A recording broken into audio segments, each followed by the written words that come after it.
बिस्मिल्लाहिर्रहमानिर्रहीम। Islamic library में आप सबको खुश आमदीद कहती हूँ। वीडियो देखने के लिए मेरे चैनल को सब्सक्राइब कर लें और बेल आइकॉन को क्लिक कर दें ताकि मेरी आने वाली वीडियो से आप इस्तिफादा हासिल कर सकें।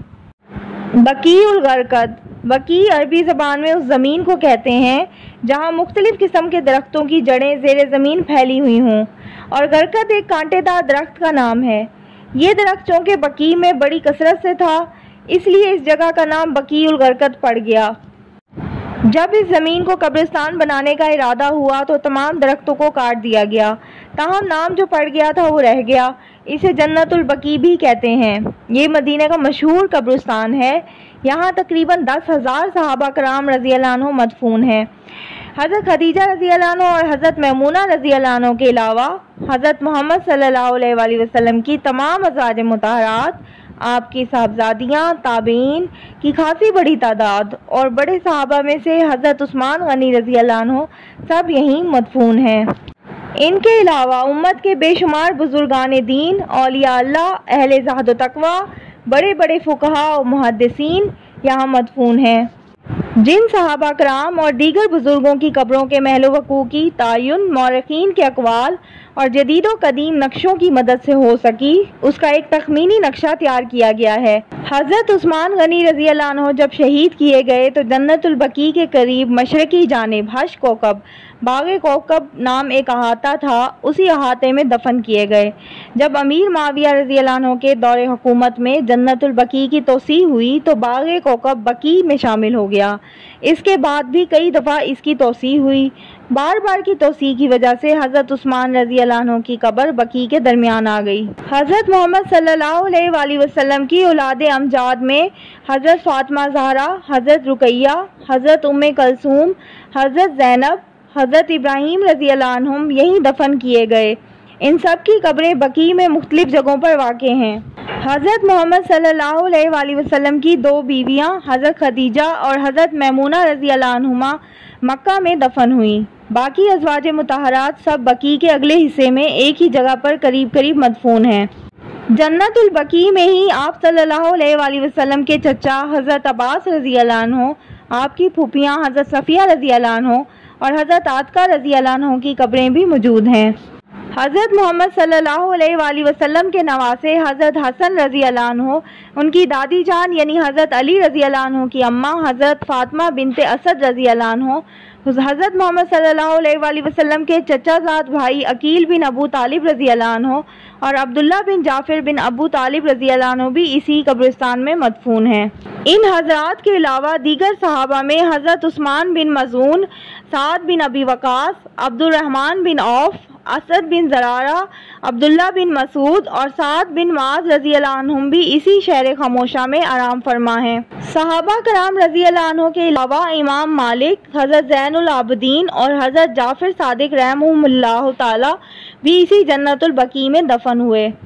जन्नतुल बकी के फ़ज़ाइल में हदीसें इतनी कसरत से वारिद हैं कि हरमैन शरीफैन की हाज़री, मदीना तैयबा की मौत और जन्नतुल बकी की 2 गज़ ज़मीन में सो जाने की सआदत हासिल करना हर मुसलमान के दिल की आखिरी आरज़ू होती है।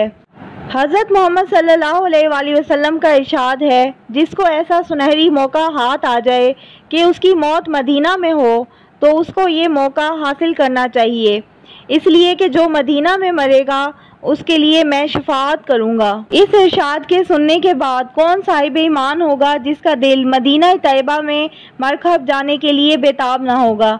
जिनका सितारा इकबाल बुलंदी पर होता है उनकी तमन्ना पूरी हो जाती है, मगर जिनके नसीब में तड़प तड़प कर मरना ही लिखा हो तो ये और बात है। ये तो सच्चे रसूल सल्लल्लाहु अलैहि वसल्लम का वादा है जो आखिरत में ज़रूर पूरा होगा। दुनिया में जब आप सल्लल्लाहु अलैहि वसल्लम थे तो आप सल्लल्लाहु अलैहि वसल्लम का अक्सर ये मामूल था कि रात के आखिर हिस्से में उठते और बकी जाकर दुआए मग़फ़िरत करते।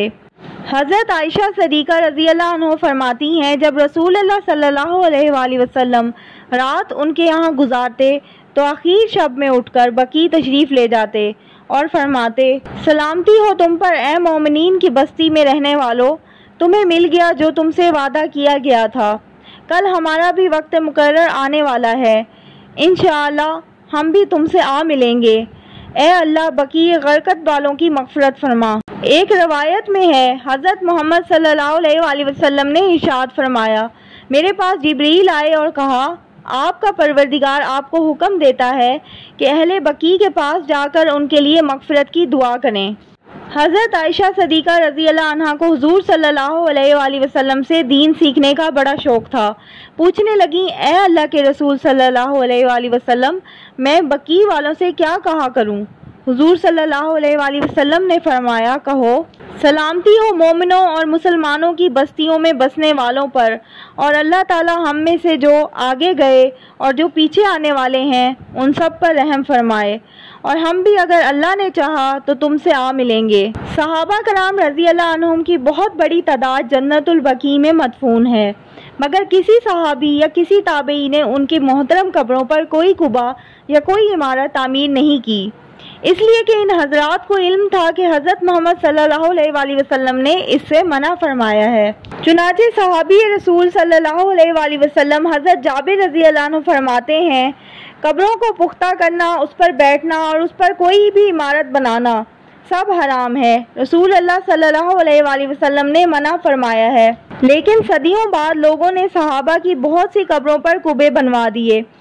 آج سے تقریباً 70 سال پہلے تک بہت سارے قبے جنت البقیع میں موجود تھے، مگر جب شاہ عبدالعزیز آل سعود مرحوم اور ان کے آدمیوں نے حجاز مقدس کی حکومت کی باغ دوڑ اپنے ہاتھوں میں لی تو 1344-1925 کے بعد یہ سارے قبے جو شریعت اسلامیہ کی روح کے منافی تھے گرا دیے گئے۔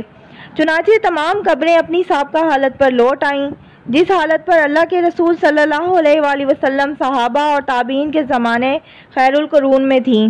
سعودی حکومت میں بقیع کی توسیع۔ سعودی دور حکومت میں اب تک 2 بار بقیع کی توسیع ہو چکی ہے۔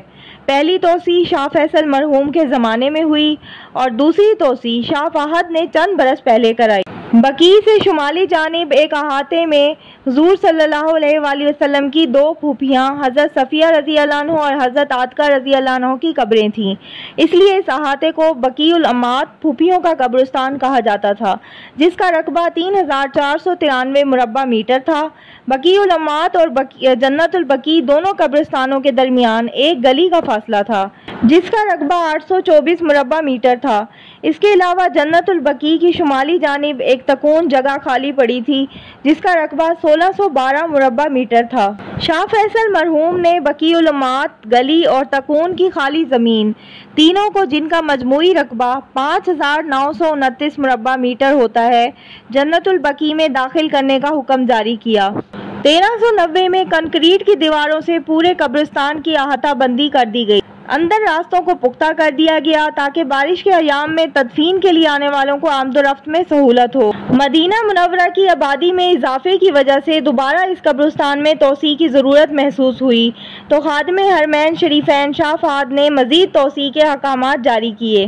چنانچہ جنوب اور مشرق دونوں جانب سے اس کی توسیع عمل میں آئی۔ 4 دیواری کی بلندی 4 میٹر اور لمبائی 824 میٹر ہو گئی۔ ان دیواروں کو سپاٹ بنانے کی بجائے پائے بنائے گئے اور ہر 2 پائے کے درمیان خلا میں محرابیں بنائی گئیں۔